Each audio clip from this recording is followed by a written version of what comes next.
Gérard Depardieu accusé de viol, Yvan Attal et Carole Bouquet, mal à l'aise, par rapport à la tribune qu'ils ont signée.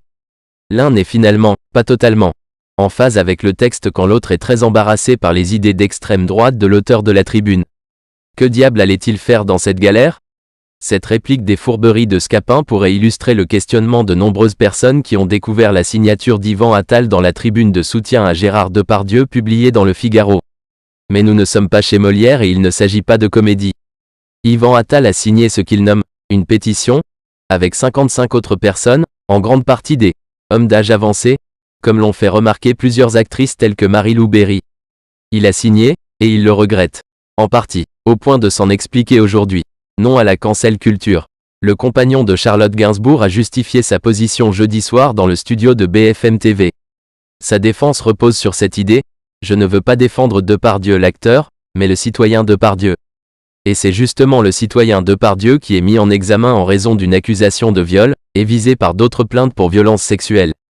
Mais Yvan Attal le précise, c'est justement parce qu'il y a une instruction qu'il faut laisser la justice parler. Saluant tout de même le travail des féministes pour libérer la parole des femmes, l'acteur a ajouté ressentir un malaise après avoir signé cette pétition qui ne me va pas totalement.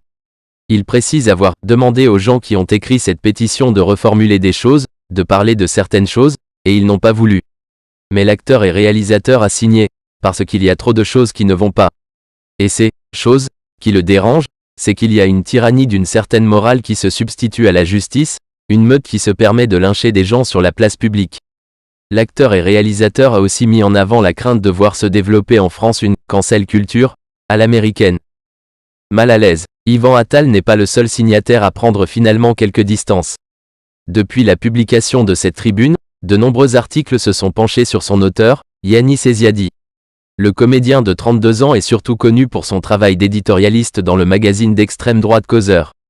Défenseur de la corrida et soutien d'Éric Zemmour pendant la campagne présidentielle, il déplore également le mépris porté à deux auteurs en particulier.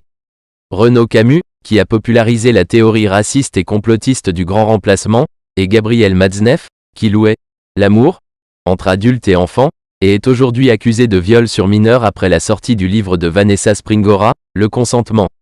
Autant de prises de position qui ne semblent pas du tout convenir à Carole Bouquet, qui s'est dit mal à l'aise dans une publication sur Instagram. J'ai signé une tribune pour Gérard Depardieu, cependant, je ne soutiens pas les idées et valeurs associées au journaliste porteur de cette tribune. Lui donner de la visibilité par l'entremise de Gérard me met, comme vous pouvez l'imaginer, profondément mal à l'aise, a-t-elle déclaré. Comme quoi, il faut toujours bien regarder ce que l'on signe.